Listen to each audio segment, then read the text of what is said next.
The grand halls of the Celestial Academy echoed with hushed whispers as the final examination results materialized on the crystalline displays. One by one, the holographic names of the galaxy's most promising noble heirs flickered and dimmed, marked with the dreaded crimson seal of failure. Prince Zephyr of the Empire stared at his result in disbelief, his normally confident demeanor cracking like ancient stone. Beside him, Lady of the Vegan Confederacy clutched her ornate staff, her ethereal beauty marred by the shock of her first academic defeat. The ultimate test was legendary throughout the known galaxy. For 3, it had served as the final gateway to becoming a certified galactic administrator, the elite class that governed star systems and commanded fleets across the cosmos. The examination was said to probe not just knowledge, but the very essence of leadership itself. It required candidates to solve theoretical scenarios that had stumped the greatest minds in galactic history, demonstrate tactical brilliance that would make ancient war heroes weep, and show wisdom that transcended species and cultures. Every noble heir had prepared their entire lives for this moment. They had studied under the most renowned scholars, trained with master tacticians, and meditated with philosophical sages from a dozen worlds. Their tutors had cost fortunes that could feed entire planets. Their preparation had consumed decades of their immortal or near-immortal, yet here they stood, defeated by problems they couldn't even begin to comprehend. The test scenarios had been unlike anything in the preparatory materials. Instead of the expected questions about managing trade disputes between star systems or commanding battles against rebel factions, the examination had presented impossible situations. How do you govern a species that experiences time backwards? What diplomatic protocol do you establish with beings made of pure energy who consider physical existence an insult? How do you mediate between civilizations where one side reproduces through shared dreams and the other through volcanic eruptions? The noble heirs had tried to apply their classical education, referencing ancient texts and established precedents. They had attempted to use their species' natural advantages, the perfect memory, the vegan's empathic abilities, the crystalline hierarchy's computational minds. Nothing had worked. The problem seemed designed to mock everything they had learned, everything they believed about leadership and governance. As the last results appeared, a profound silence fell over the Academy's main hall. 3,000 of the galaxy's noble heirs stood in stunned defeat. Some wept tears that sparkled like starlight. Others raged in languages that predated written history. A few simply stood motionless, their worldviews shattered beyond repair. Then, from the shadows of the Academy's highest balcony, came a sound that chilled every soul present. Laughter, deep, resonant, and unmistakably mocking. The noble heirs looked up to see a figure they had only heard whispered about in the Academy's darkest corners, Dragon Matron, the Academy's most feared and mysterious administrator. The Dragon Matron was ancient beyond measure, her scaled hide bearing scars from wars that had ended before most civilizations had discovered fire. Her eyes glowed with an intelligence that seemed to see through time itself, and when she smiled, her teeth reflected the light of dead stars. She had never spoken directly to a student in anyone's living memory, preferring to observe from the shadows and communicate through intermediaries. But now she stepped forward, her massive form casting shadows that seemed to move independently of any light source. When she spoke, her voice carried the weight of eons and the heat of dying suns. "Behold," she said, gesturing with one clawed hand toward a section of the Academy that none of the noble heirs had ever noticed before. The gesture was slow and deliberate, dripping with condescension that needed no translation across species barriers. The beings who answered every question correctly. The noble heirs turned as one to follow her gesture, expecting to see perhaps a handful of exceptional individuals from lesser-known but academically gifted species. Instead, they saw something that all logic and tradition. In a cordoned section of the hall, behind barriers that seemed to bend light itself, stood a group of beings that made every noble heir's advanced education feel like primitive scribbling in dirt. But these weren't the crystalline superintellects of the Thought Consortium, nor the hive-minded processing power of the collective realms, nor even the transcendent energy beings from the galaxy's core. They were humans. The word itself was almost unknown to most of the noble heirs. Humans were a barely spacefaring species from an insignificant yellow star system on the galaxy's outer rim. They had only achieved faster-than-light travel within the last few centuries, a mere blink of an eye in galactic terms. Their planets were classified as developing worlds in the galactic census. Their technology was primitive by galactic standards, and their average was shorter than a single semester at most advanced academies. Yet here they stood, 23 humans of various ages and backgrounds, each wearing simple clothing that looked handmade compared to the noble heir's elaborate ceremonial garments. They appeared confused by the attention, some looking around with the wide-eyed curiosity that the noble heirs associated with tourists visiting their first space station. The dragon matron's laughter grew louder, more mocking. "Yes, children of privilege," she said, savoring each word. "These primitive beings, with their brief lives and their crude technology, solved problems that your centuries of preparation could not even approach. They saw solutions where your expanded minds saw only impossibility." Prince Zephyr found his voice first, though it came out as a strangled whisper. "How is this possible? They're barely out of their planet's gravity well. They don't even have proper neural interfaces or genetic optimization. Their education system it's practically Stone Age." The dragon matron's eyes focused on him with laser intensity. "Tell me, young prince," she said, "in all your preparation, did anyone ever teach you what it means to solve a problem when you have no established solution to rely upon? Did your tutors ever place you in a situation where your species' advantages were meaningless, where your wealth and status provided no answers?" The prince opened his mouth to respond, then closed it again. The truth was uncomfortable but undeniable. Every problem in his education had been drawn from historical precedent. Every challenge had been designed to test his mastery of existing knowledge, not his ability to create new understanding. "These humans," the dragon matron continued, "live lives so brief that they cannot rely on eternal patience to solve their problems. Their technology is so limited that they cannot simply calculate their way to answers. Their societies are so diverse and chaotic that they must constantly adapt to unprecedented situations. They have spent their entire species' existence learning to innovate, to think beyond established patterns, to find solutions where none previously existed." She gestured again toward the humans, and this time the movement held grudging respect rather than mockery. When faced with the backwards time species, they didn't try to apply temporal mechanics theory. They asked what the species valued and worked backwards from that. When confronted with the energy beings who considered physical existence insulting, they didn't attempt traditional diplomatic protocols. They found ways to communicate through mathematics and music, treating the interaction as an art form rather than a negotiation. The noble heirs stared at the humans with a mixture of fascination and growing dread. If these primitive beings could outperform them so completely, what did that say about everything they had been taught about natural hierarchy and galactic order? One of the humans, a middle-aged woman with graying hair and laugh lines around her eyes, seemed to notice their staring and waved cheerfully. The gesture was so casual, so utterly without pretension, that several noble heirs actually stepped backward in shock. In their worlds, such informal behavior toward superior beings was unthinkable. The dragon matron's voice dropped to barely above a whisper, but somehow every being in the vast hall heard her clearly. "For 3,000 years, this academy has trained administrators to manage the galaxy according to established principles, and for 3,000 years, the galaxy has grown more rigid, more predictable, more stagnant."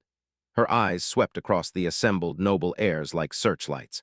"Perhaps it is time for a different kind of leadership." The implications hit the noble heirs like a physical blow. Everything they had been promised, their destined roles as galactic leaders, their positions of power and influence, their very identities as the galaxy's natural elite, suddenly seemed uncertain. If humans could master the ultimate test where they had failed, if innovation mattered more than tradition, if adaptability trumped ancient wisdom, then what place did they have in the galaxy's future?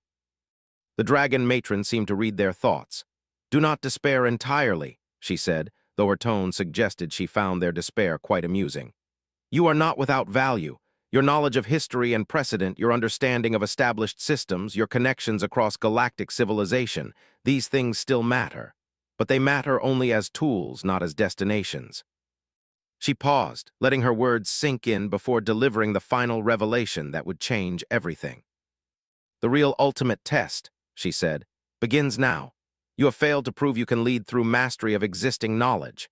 Now you must learn whether you can lead through the creation of new understanding. You will be paired with these humans as junior partners in an experimental program. They will show you how to think beyond the boundaries of your education.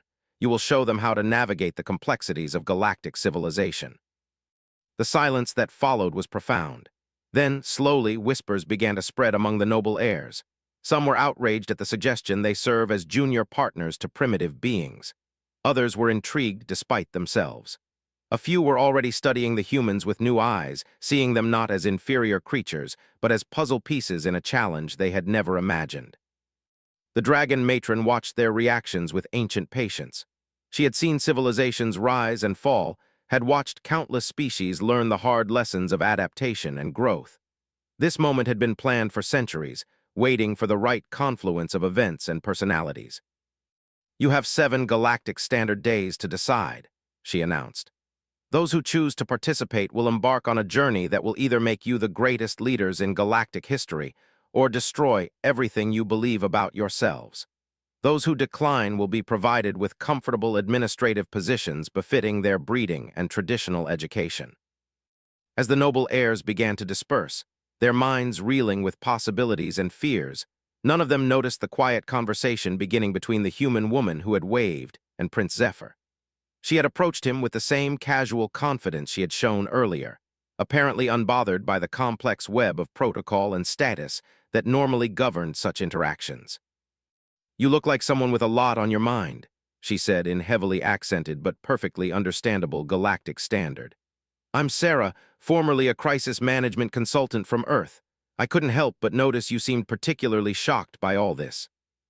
The prince stared at her, unsure how to respond to such directness. In his experience, conversations between strangers of different species began with elaborate rituals of introduction, status acknowledgement, and cultural sensitivity protocols. Yet something about her straightforward manner was oddly refreshing. "I am Prince Zephyr of the Empire," he said carefully. "And yes, I am processing recent revelations about the nature of leadership and competence." Sarah laughed, a sound that was somehow both sympathetic and encouraging. "Yeah, I bet this whole thing is pretty overwhelming. From what I've gathered, you folks have been preparing for this test your whole lives, right? Must feel pretty rough to have it all turned upside down by a bunch of newcomers." Her casual acknowledgement of the situation, without either false modesty about human abilities or condescension toward noble air struggles, caught Zephyr off guard. He found himself actually considering her words rather than analyzing them for hidden meanings or subtle insults. "The preparation has been extensive," he admitted. "Everything I have learned, everything I am, was designed toward achieving success in galactic administration. To discover that such preparation may be inadequate or even counterproductive is terrifying," Sarah suggested gently. "Yeah, I get that. You know, humans go through something similar, though obviously on a smaller scale. We call it career pivots when you realize the thing you've been working toward your whole life either isn't what you thought it would be or isn't what the world actually needs." As their conversation continued, other noble heirs began to drift closer, drawn by the unprecedented sight of casual dialogue between species. Some listened with barely concealed horror, while others found themselves oddly comforted by the human woman's matter-of-fact acceptance of uncertainty and change. The dragon matron watched from her high perch, her ancient eyes gleaming with satisfaction. The real test had begun, and already the patterns were emerging exactly as she had hoped. Some would adapt, some would break, and some would discover strengths they had never known they possessed. The future of galactic civilization hung in the balance, and for the first time that future was genuinely uncertain. The dragon matron smiled, showing teeth that had witnessed the birth and death of stars. It was going to be interesting. 3 days had passed since the dragon matron's ultimatum, and the Celestial Academy buzzed with nervous energy as noble heirs grappled with the most difficult decision of their privileged lives. The ancient halls, usually filled with confident discussions of galactic politics and theoretical administration, now echoed with heated debates about pride, pragmatism, and the very nature of leadership itself. Prince Zephyr found himself in the Academy's observation deck, staring out at the swirling nebula that surrounded the station. The view had always calmed him before, reminding him of the vast scope of the galaxy he had been trained to help govern. Now it seemed to mock him with its chaotic beauty, a constant reminder that the universe was far more complex and unpredictable than any textbook had suggested. "Beautiful view," came a familiar voice behind him. He turned to see Sarah approaching, carrying what appeared to be a simple cup of steaming liquid. The sight was jarring. In all his years at the academy, he had never seen anyone consume anything that wasn't specially prepared by the nutrition synthesis systems. "What is that you're drinking?" he asked, curiosity overcoming protocol. Sarah grinned and held up the cup. "Coffee, dark roast, no sugar, splash of milk, one of the few earth comforts I managed to bring with me." She took a sip and sighed contentedly. "Want to try some? Fair warning, though, most non-humans find it either disgusting or mildly toxic." The casual offer to share what was presumably a precious personal supply struck Zephyr as either incredibly generous or completely insane. "Isn't caffeine a mild stimulant drug for your species?" "Sure is," Sarah said cheerfully. "Also helps me think better, which seemed like it might be useful around here, though I suppose you folks have much more sophisticated cognitive enhancement available." Zephyr gestured toward his temple, where a barely visible neural interface created subtle patterns under his skin. "Standard academic enhancement protocols, memory optimization, processing acceleration, emotional regulation during high-stress scenarios, the usual preparations for administrative work." Sarah studied the interface with obvious fascination. "Huh, and that actually works? I mean, it makes you smarter." "More efficient," Zephyr corrected. "It doesn't increase raw intelligence, but it does optimize the use of natural cognitive abilities. Surely humans have developed similar technologies." "Nope, we've got some basic brain imaging and a few experimental implants, but nothing like that." Sarah's expression became thoughtful. "You know, that might actually explain some things about the test results." "How so?" "Well, think about it. You've got all these enhancement systems designed to help you think more efficiently within established parameters, right? They're probably incredible for solving known types of problems or processing large amounts of familiar information." Sarah gestured toward the nebula beyond the observation deck. "But what happens when you encounter something completely outside those parameters? Something your enhancements weren't designed to handle?" The question hit Zephyr like a physical blow. He had never considered that his neural enhancements might actually limit his thinking in certain situations. The very idea seemed absurd. How could improved cognitive function be a disadvantage? "You're suggesting that our cognitive enhancements made the ultimate test more difficult for us." "I'm suggesting that maybe they made certain types of thinking more difficult," Sarah said carefully. "Look, I'm just a consultant from a backwater planet. I'm probably completely wrong about this. But from what I've observed, your enhancements seem really good at helping you think faster and more accurately about things you already understand. The ultimate test seemed to be about thinking differently about things nobody understands." Their conversation was interrupted by the arrival of Lady, her normally perfect composure showing cracks of strain. The vegan noblewoman's empathic abilities made her particularly sensitive to the emotional turmoil that had engulfed the academy, and she appeared to be suffering from a form of psychic exhaustion. "Forgive the intrusion," she said, her melodic voice carrying undertones of distress that were probably imperceptible to non-empaths. "I could not help but sense the unusual emotional resonance of this conversation." Sarah immediately moved toward her, concern evident on her face. "You look like you're in pain. Are you okay?" The direct expression of worry from a stranger caught off guard. In her experience, emotional distress was either formally acknowledged through proper channels or politely ignored. Having someone she barely knew show immediate, genuine concern was unprecedented. "I am experiencing difficulties with the emotional atmosphere of the academy," admitted. "So much fear, anger, and confusion. My people's empathic abilities, normally an advantage in diplomatic situations, have become somewhat overwhelming." Sarah nodded thoughtfully. "That sounds incredibly difficult. On Earth, we'd probably call that something like emotional overload or sensory processing issues. Have you tried any kind of filtering or dampening techniques?" "Our traditional methods involve meditation and controlled environments," said. "Unfortunately, neither is particularly effective when the entire environment is saturated with distress." Sarah pulled out a small device that looked absurdly primitive compared to the Academy's advanced technology. "This might sound crazy, but would you be willing to try something? On Earth, we use music therapy for people who get overwhelmed by environmental stimuli. I've got some stuff that might help." She activated the device, and soft, complex melodies began to fill the observation deck.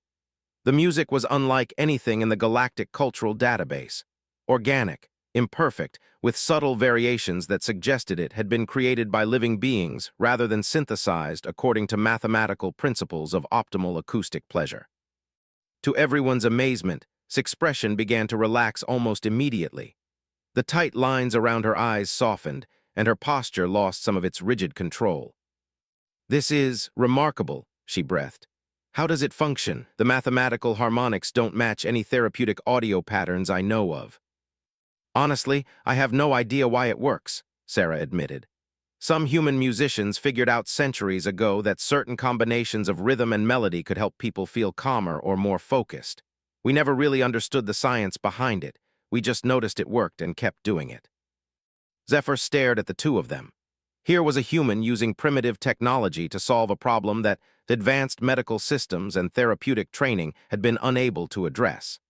Not through superior understanding or more sophisticated equipment, but through simple observation and trial-and-error experimentation. "This is what the dragon matron was talking about, isn't it?" he said slowly. "You approach problems differently not because you're more intelligent, but because you don't assume there's already a correct solution waiting to be discovered." Sarah shrugged. "Maybe. I mean, when you don't know how things are supposed to work, you tend to just try stuff and see what happens. Sometimes it works, sometimes it doesn't, sometimes it works for reasons you never figure out." Their discussion was interrupted by the arrival of more noble heirs, drawn by the unusual sight of cross-species collaboration and the mysterious music filling the observation deck. Among them was Prime 7742, a representative of the crystalline hierarchy whose geometric form constantly shifted through different mathematical configurations as he processed information. "Query: status of emotional harmonics in this location exhibits deviation from established patterns," he said, his voice carrying the musical tones of perfectly tuned crystal resonance. "Request: explanation of causal factors." Sarah looked up at the crystal being with obvious fascination. "Oh wow, you're one of the crystalline hierarchy, right? I've read about your species but never met one of you before. Are you okay with me asking questions about how your thinking works?" The direct curiosity and obvious excitement caught Prime 7742 off guard.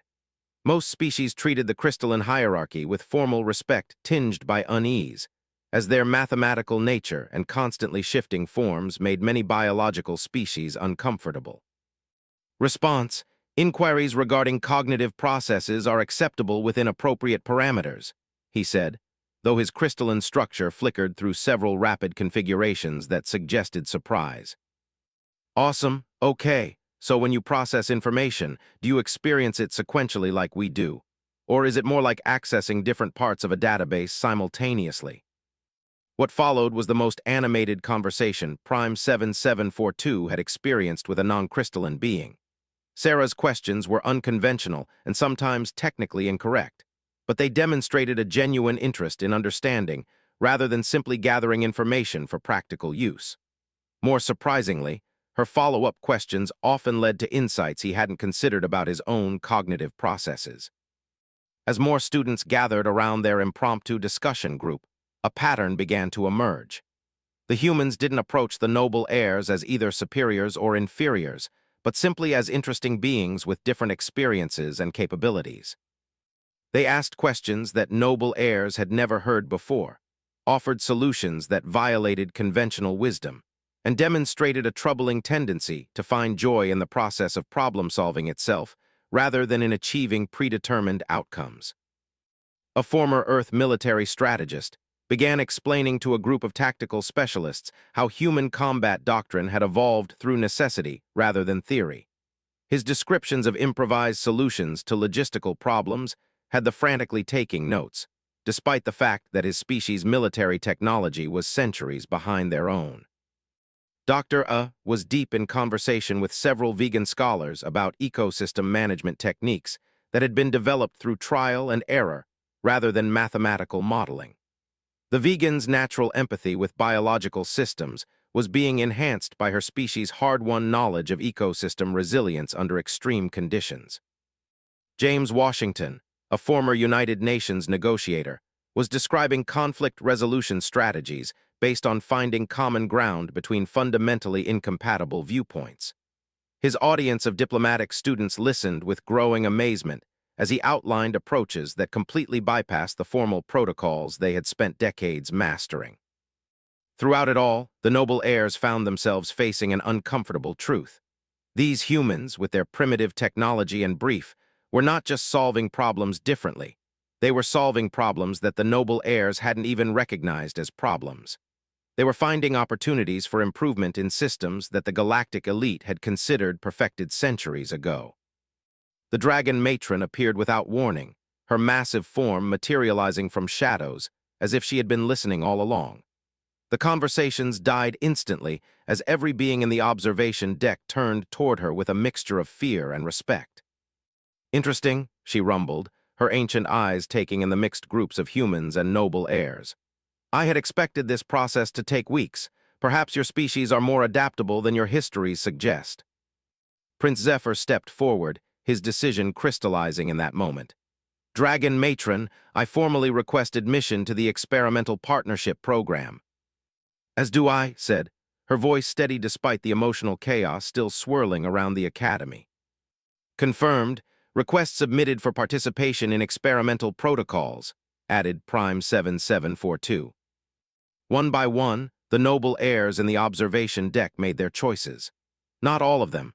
Several left in obvious disgust at the idea of working with primitive beings. But more stayed than the dragon matron had privately expected, their curiosity and growing respect overcoming centuries of inherited prejudice. The dragon matron nodded slowly. "Very well. Report to Laboratory Complex 7 in the morning. Your first assignment will be to design a solution to a real problem currently facing 3-star systems in the Outer Rim. Your human partners will provide tactical guidance, while you provide knowledge of galactic systems and precedents." As the group began to disperse, excited conversations breaking out between newly formed partnerships, the dragon matron watched with satisfaction. The first phase of her plan was complete. Now came the real test. Could these unlikely partnerships actually produce results that surpassed what either group could achieve alone? Sarah approached her before leaving, showing the same casual confidence she had demonstrated with the noble heirs. "Excuse me, dragon matron. I wanted to thank you for setting this up. I don't think any of us expected to be here when we took that test." The ancient being looked down at the small human with something that might have been amusement. "Do you have any idea what you have committed yourself to, young human?" "Not really," Sarah admitted cheerfully. "But that's kind of how we approach most new situations. Figure it out as we go, adapt when things don't work the way we expected, and try to learn something useful in the process." The dragon matron's laughter was like distant thunder. "Perhaps you will survive this after all," she said. "Perhaps you will even succeed." As the humans and noble heirs left the observation deck, already deep in planning sessions for their upcoming assignment, none of them noticed the subtle changes beginning to occur throughout the academy. Ancient protocols were being quietly modified. Long-standing hierarchies were being carefully adjusted. The rigid structure that had governed galactic education was beginning to adapt to accommodate something unprecedented: genuine collaboration between species that had never seen each other as equals. The real ultimate test was indeed just beginning, and its outcome would determine not just the future of galactic administration, but the fundamental nature of civilization itself. In the depths of space, among the swirling colors of an ancient nebula, the seeds of change were taking root in the most unlikely soil imaginable: the friendship between beings who had been taught they had nothing to learn from each other. 6 months after the formation of the experimental partnerships, the galaxy was beginning to notice changes that all conventional understanding of interstellar politics and administration. Reports filtered in from across the spiral arms of problems being solved with unprecedented efficiency, conflicts being resolved through methods that existed in no diplomatic textbook, and entire star systems reporting improved conditions under the guidance of the Academy's graduates. In the Outer Rim territories, where their first assignment had taken them, Prince Zephyr and Sarah stood before a crowd of mixed species gathered on the agricultural world of 442b. The planet had been dying slowly for decades, caught in a bureaucratic nightmare between 3 different star systems, each claiming jurisdiction over its environmental rehabilitation, while none taking actual responsibility. The traditional approach would have required years of legal proceedings, extensive environmental impact studies, and carefully negotiated treaties between the competing governments. Instead, The human noble partnerships had spent 3 days on planet, talking directly to farmers, local administrators, and environmental scientists without regard for proper diplomatic channels. The solution was actually quite simple once we stopped trying to work within the existing legal framework, Zephyr explained to the gathering, his formal speech patterns now interspersed with the more direct communication style he had learned from his human partner. We created a new category of administrative entity, a collaborative stewardship zone that bypassed territorial disputes by focusing on practical outcomes rather than political ownership. Sarah stepped forward, her weathered hands gesturing toward the green shoots already visible across previously barren fields. The farmers knew what they needed. The scientists knew what was possible. The local administrators knew what resources were available. The only thing missing was someone willing to ignore the rules about who was supposed to talk to whom. In the crowd, representatives from all three competing star systems sat together for the first time in decades, their previous animosity replaced by grudging respect for results that none of their traditional approaches had achieved. The environmental restoration project was proceeding ahead of schedule and under budget, utilizing techniques that combined ancient agricultural wisdom with cutting-edge biotechnology in ways that no single species had previously considered. But the success on 442b was just one example of a pattern emerging throughout the galaxy. Reports were coming in from dozens of worlds, where the Academy's new graduates were revolutionizing everything from trade negotiations to resource management to conflict resolution. Lady and her human partner, Doctor, had resolved a century-long territorial dispute between the Hive Collective and the independent worlds by proposing a solution that treated the conflict as an ecological problem rather than a political one. Instead of fighting over boundary lines, they had created interconnected zones where both species' needs could be met through careful environmental design. Prime 7742 and had transformed the chaos of the frontier markets by introducing flexible trading protocols that adapted to changing conditions in real time, replacing rigid contracts with dynamic agreements that benefited all parties as circumstances evolved.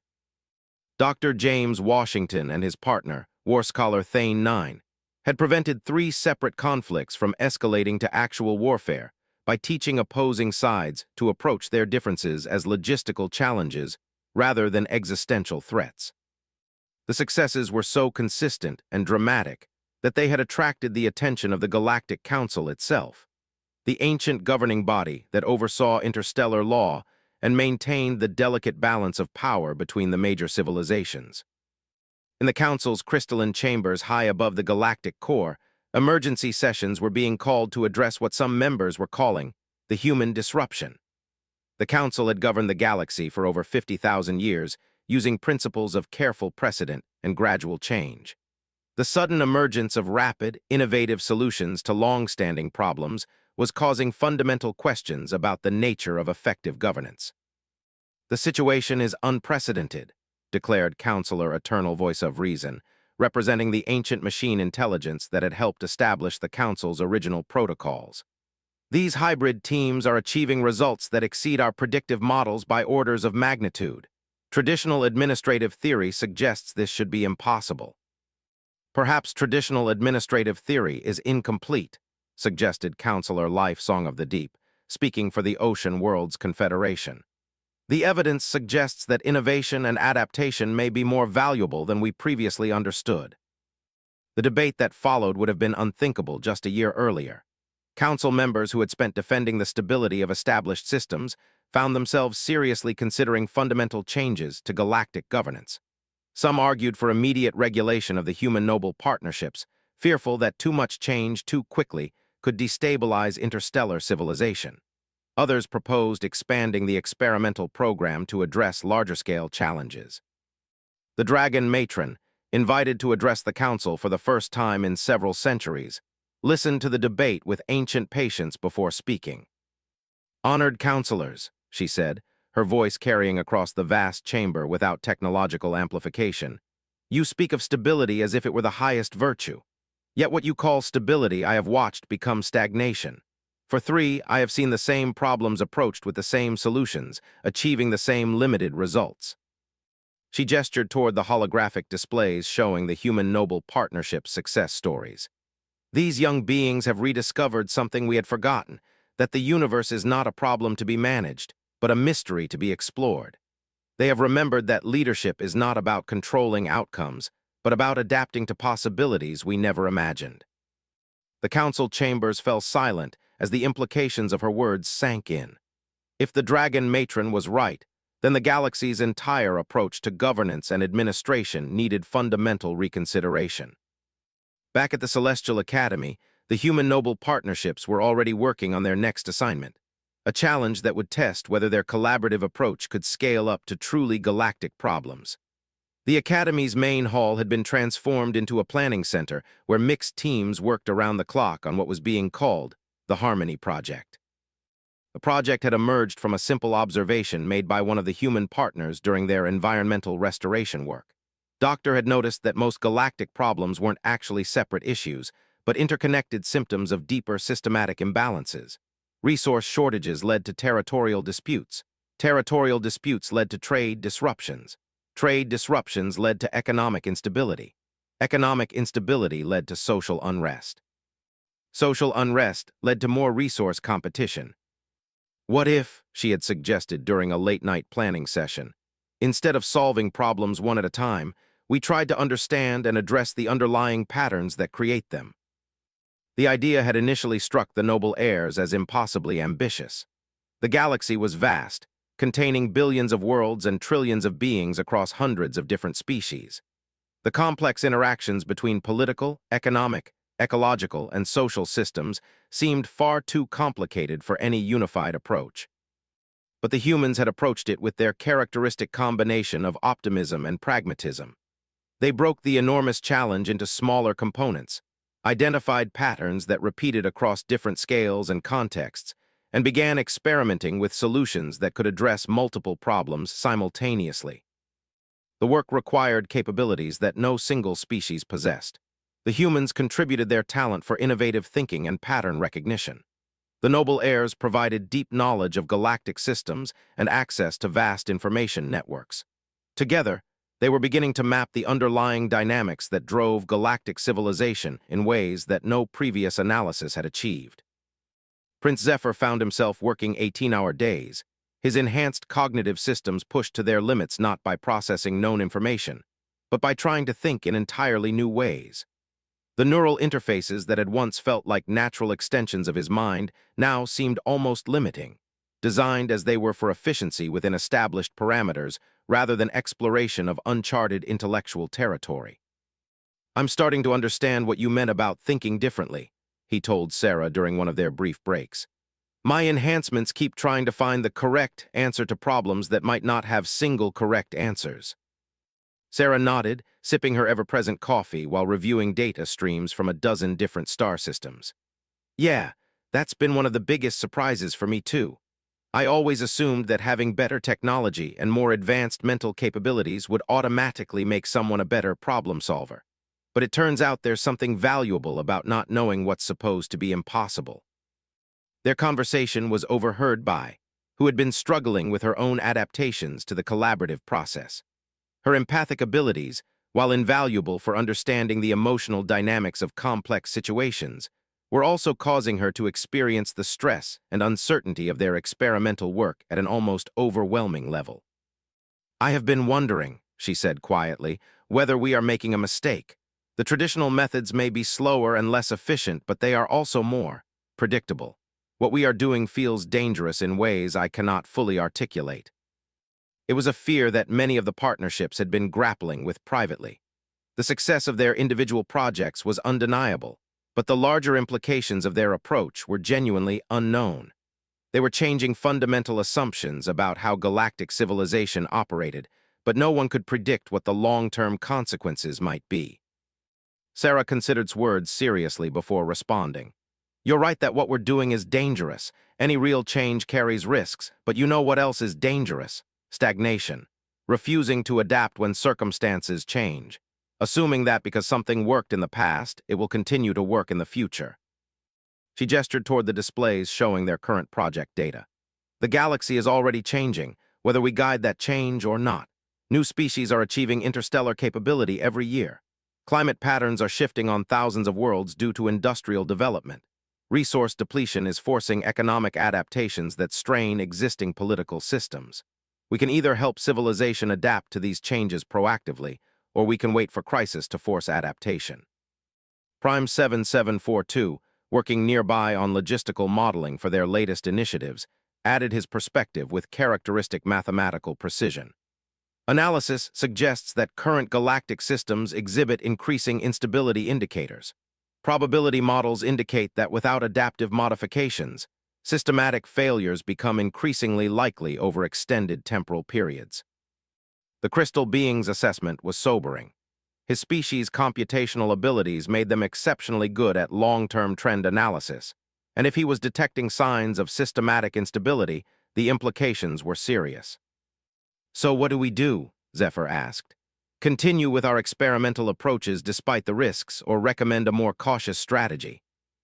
Before anyone could answer, the dragon matron appeared among them with her usual dramatic flair. The ancient being's arrival was accompanied by what seemed like a shift in the very fabric of space around them, a reminder of powers and knowledge that predated current galactic civilization. "The Galactic Council has reached a decision," she announced without preamble. "They have voted to expand the experimental program to address three major galactic challenges: the resource allocation crisis in the core worlds, the trade war between the Outer Rim confederations, and the communication breakdown between the energy beings and physical reality species." The assembled partnerships exchanged glances of mixed excitement and terror. These weren't small regional problems like their previous assignments.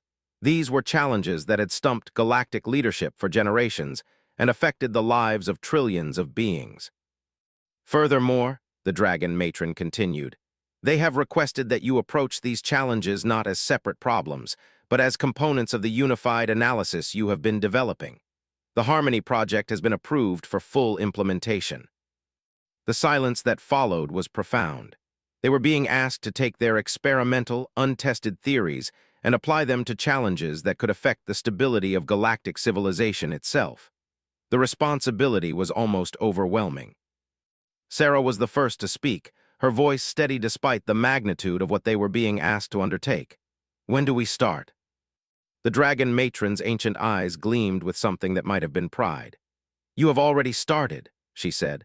"The question is not whether you will succeed or fail. The question is what you will learn in the process and how that learning will change the galaxy forever." As the partnerships began planning for challenges that would test everything they had learned about collaboration, innovation, and the delicate balance between stability and change, none of them fully grasped that they were about to reshape the fundamental nature of interstellar civilization.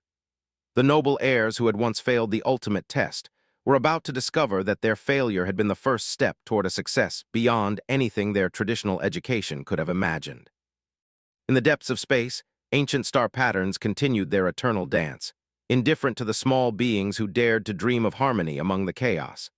But perhaps, for the first time in galactic history, those small beings were beginning to understand that chaos and harmony were not opposites, but partners in the greatest dance of all, the evolution of consciousness itself toward something greater than the sum of its parts. The future remained unwritten, but for the first time it was also unlimited by the constraints of the past.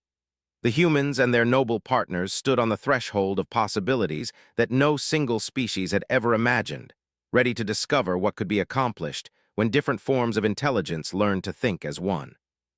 The real test was just beginning, and its outcome would echo through the galaxy for generations to come.